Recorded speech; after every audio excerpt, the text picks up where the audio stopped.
Assalamualaikum warahmatullahi wabarakatuh. Perkenalkan, kami dari kelas 5 Akhlak akan melaksanakan podcast bertema bullying fisik yang akan dilakukan pada hari ini tanggal 22 Mei 2025, dan kami akan mewawancari Bu Ustadz Fahad sebagai narasumber kami. Oke. Assalamualaikum Ustadz. Waalaikumsalam. Apa kabarnya? Bagaimana dengan kabar kalian? Alhamdulillah baik. Kita langsung lanjut ke pertanyaan pertama saja, yaitu apa itu bullying fisik? Baik, bisa langsung saya jawab. Bahwasanya bullying fisik adalah yaitu perilaku intimidasi yang dilakukan dengan menggunakan tindakan kekerasan seperti memukul, mendorong, kemudian mencubit dan lain sebagainya. Nah, tindakan ini dilakukan secara sengaja oleh salah satu orang ataupun bahkan sekelompok orang, yang dimana tujuannya ini adalah untuk menyakiti korban dan bahkan sampai merugikan korban. Itu adalah korban. Itu adalah bullying fisik. Oke, langsung pertanyaan kedua.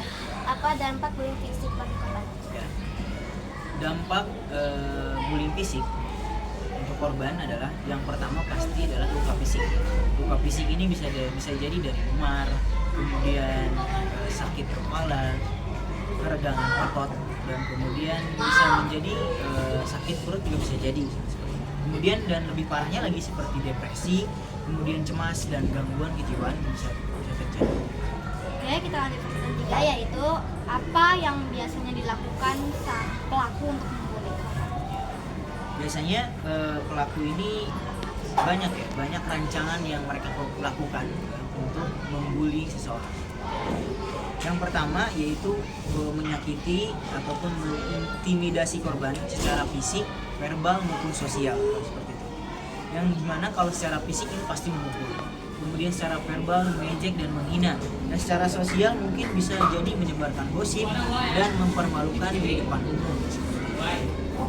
Kalau udah pencet apa nanti? Apa yang terjadi jika kita tidak membantu korban bullying? Kamu tadi gimana? Apa yang terjadi jika kita tidak membantu korban bullying? Nah, ini yang sangat penting. Kenapa sih kita itu harus membantu orang yang dibully ya? Orang yang dibully atau orang yang kena dampak bullying. Karena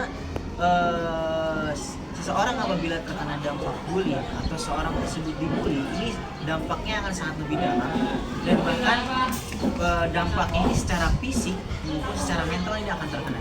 Secara fisik mungkin kita terlihat bahwasanya fisik dia itu akan terluka seperti memar, sakit di kepala, di perut, keregangan di otot dan sebagainya. Nah, kemudian dan lebih dalamnya lagi, mungkin yang kena mental itu adalah ya, mereka akan merasa gangguan kejiwaan, kecemasan, dan bahkan bisa depresi.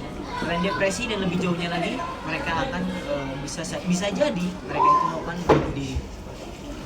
Oke, kita lanjut ke pertanyaan terakhir, yaitu kelima. Karena apa biasanya pelaku ingin membuli sang korban?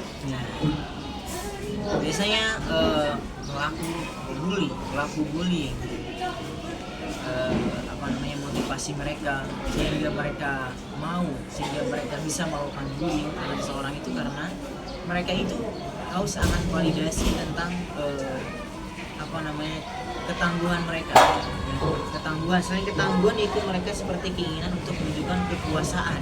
Selain pada kekuasaan, mereka juga ingin mendapatkan kepopuleran dan kemudian ataupun sebagai bentuk balas dendam. Dan bahkan dari sini pun bisa jadi faktor-faktor yang lain yang bisa